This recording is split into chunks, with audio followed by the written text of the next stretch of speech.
अस्सलाम वालेकुम व्यूअर्स। इस लेक्चर में हम लोग पढ़ेंगे basic structure of programming language C++ और सी लैंग्वेज में हमारा बेसिक स्ट्रक्चर क्या होता है। हम लोगों ने लास्ट में एक एग्जांपल पढ़ी थी हैश इंक्लूड वाली। ये हैश इंक्लूड वाली एग्जांपल को आज हम लोग ना प्रॉपर तरीके से समझने की कोशिश करेंगे ये क्या है।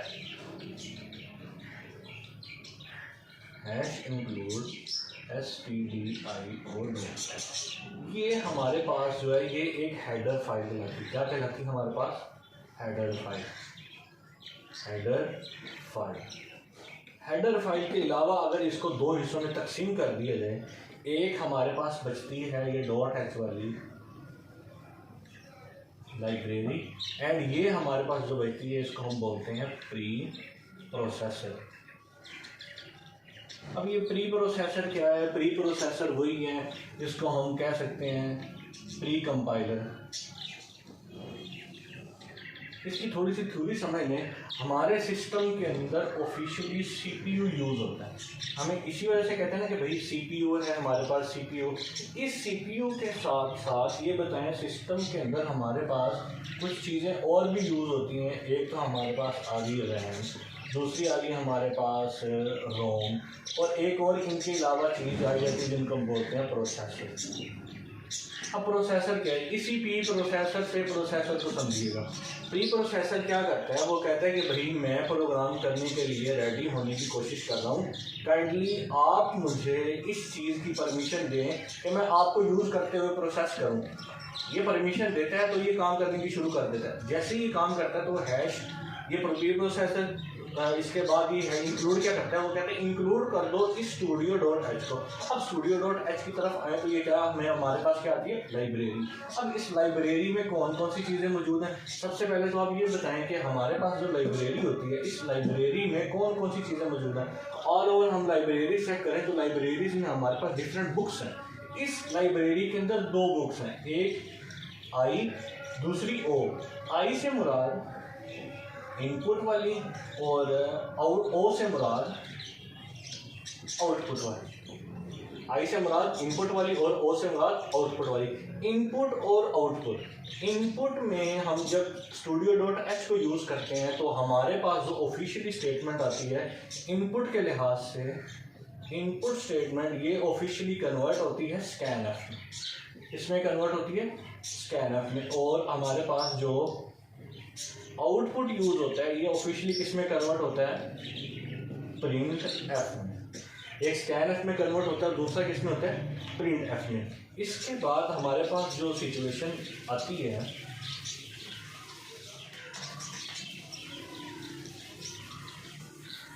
वो आती है जी void main की, VOID void main। अब ये void main क्या है? void main को जरा समझें। मेन क्या है और जिस चीज़ के आगे ये ब्रैकेट्स लगी हैं इसका मतलब है ये कोई ना कोई फंक्शन है। अब मेन फंक्शन ऑफिशियली क्या कहलाता है? ये तो हमारी थी हेडर फाइल। हेडर फाइल ये हमारे पास है स्टार्ट। इसको आप ऐसे समझ लें कि void main यानी कि मेन फंक्शन एक ऐसा फंक्शन है जो सिस्टम में बैकबोन रखता है कि इसके अलावा कोई भी सिस्टम काम नहीं कर सकता। अगर void main नहीं यूज़ करेंगे तो हमारा सिस्टम काम करने में दुश्वारी महसूस होगी। हमारे जो प्रोग्राम लिखा होगा उस प्रोग्राम में कोई एरर आने की गुंजाइश होगी नहीं, क्योंकि हमारे पास इसमें void main है ही नहीं। void main होगा ही नहीं तो प्रोग्राम को पता ही नहीं लगेगा, कंपाइलर को पता ही नहीं लगेगा कि मैं किस प्रोग्राम को किस चीज़ को किस में कन्वर्ट कर रहा हूँ। अब हमारे पास ये क्या था? स्टार्ट। और इसके दरमियान में, इन ब्रैकेट्स के दरमियान में जो चीज़ आपको ये नज़र आ रही है इस जगह यहाँ से यहाँ तक, इस चीज़ को कहा जाता है हमारी बॉडी।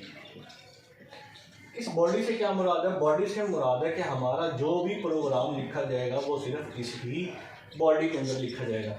ये था हमारी basic structure of programming language का ढांचा।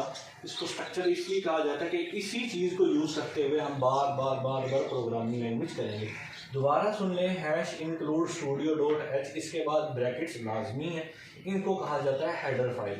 इन हेडर फाइल को दो हिस्सों में तकसीम करें तो एक हमारे पास आती है प्री प्रोसेसर, दूसरी हमारे पास आती है हेडर फाइल। इसके बाद जो नेक्स्ट स्टेप आता है वो आता है वॉइड मेन। वॉइड मेन क्या कहता है? This is a startup concept जिसमें हम लोग अपना प्रोग्राम का डाटा शुरू करवाने की कोशिश करते हैं ताकि वॉइड प्रोग्राम को पता चले कि हम अपना सिस्टम में जो भी कैलकुलेशन करनी है या प्रोग्राम चलाना है वो हमने यहाँ से चलाना है। बॉडी क्या है? बॉडी से मुराद वो कि जो प्रोग्राम के अंदर चीज़ें लिखी गई होंगी। अब इसके बारे में एक एग्जांपल करें तो हमें इसमें प्रॉपर और पता लगेगा कि वॉइड में ये चीज़ें ये क्या है, ये कुछ कैसे फंक्शन परफॉर्म करती हैं। शुरू करें तो हैश इंक्लूड। अब आप ये सोच रहे होंगे कि हैश इंक्लूड बार बार क्यों लिखा जाता है? हैश इंक्लूड बार बार इसलिए लिखा जाता है कि हम लोगों ने इसमें लाइब्रेरीज़ को ऐड करना होता है। जैसे कि आपने ये एक लाइब्रेरी ये पढ़ी, इसके साथ साथ दूसरी लाइब्रेरी ये है math.h। अब math.h क्या है? math.h जैसे हम समझे तो मैथमेटिक्स के कुछ फंक्शंस होते हैं।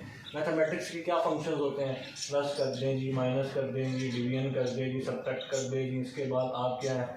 इसके बाद होता है ग्रेटर दैन आ गया, लेस दैन आ गया, इक्वल टू आ गया, नॉट इक्वल टू आ गया, और आ गया, एंड ऑपरेटर आ गए। ये सारे मैथमेटिक्स के फंक्शंस होते हैं, इसलिए इनको मैथ लाइब्रेरी के अंदर इंक्लूड किया जाता है। इसके बाद आ जाए हमारे पास वॉइड मेन। जैसे कि हमें पता है कि हम लोगों ने प्रोग्राम की बॉडी को यहाँ से शुरू करना है और वॉइड मेन हम करने के लिए जा रहे हैं। हम इस प्रोग्राम में कहते हैं कि यूज़र हमें सबसे पहले यहाँ लिखे कि हेलो वर्ल्ड, या अपना नाम प्रिंट करवाए या हेलो वर्ल्ड प्रिंट करवाए। इसमें हम लोग ये ज़रा देखें हमें यूज़र कह क्या रहा है। सबसे पहले यूज़र क्या कह रहा है? स्टेटमेंट यहाँ लिखें कि भाई डिस्प्ले कर लें आप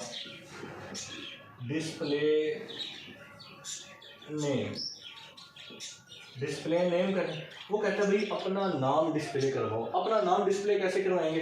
डिस्प्ले का क्या मतलब है? दिखाना। दिखाएं कैसे? हम लोगों ने कंप्यूटर की लैंग्वेज को यूज़ करते हुए डिस्प्ले करवाना।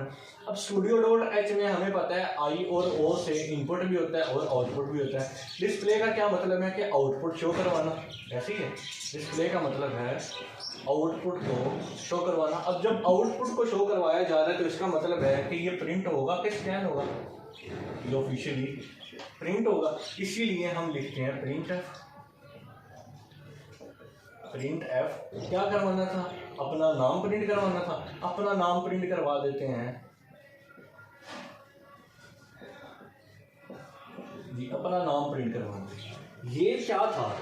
और हमने इसके बाद ये ब्रैकेट्स ओपन की और ये ब्रैकेट बंद कर दी। अब ये हमारा एक प्रोग्राम है जिसमें यूज़र कह रहा है कि अपना नाम प्रिंट करवाएं। हम लोगों ने अपना नाम प्रिंट करवा दिया। इस चीज़ को चलाने का क्या तरीकाकार है? पहले हमारा पॉइंटर यहाँ होगा। पॉइंटर जब यहाँ होगा तो वो ये देखेगा कि भाई hash include studio dot H, ठीक है, कोई एरर वगैरह तो नहीं है जी, ठीक है। अब वो इसमें ऐड कर देगा इंक्लूड की जो लाइब्रेरी हमने यहाँ लगाई है। इसके बाद हैश इंक्लूड वो मैथमेटिक्स को भी यहाँ पे लगा देगा। मैथमेटिक्स में जो जो फंक्शन एक्सेस हो रहे हैं वही ये वाले फंक्शन एक्सेस हो जाएंगे।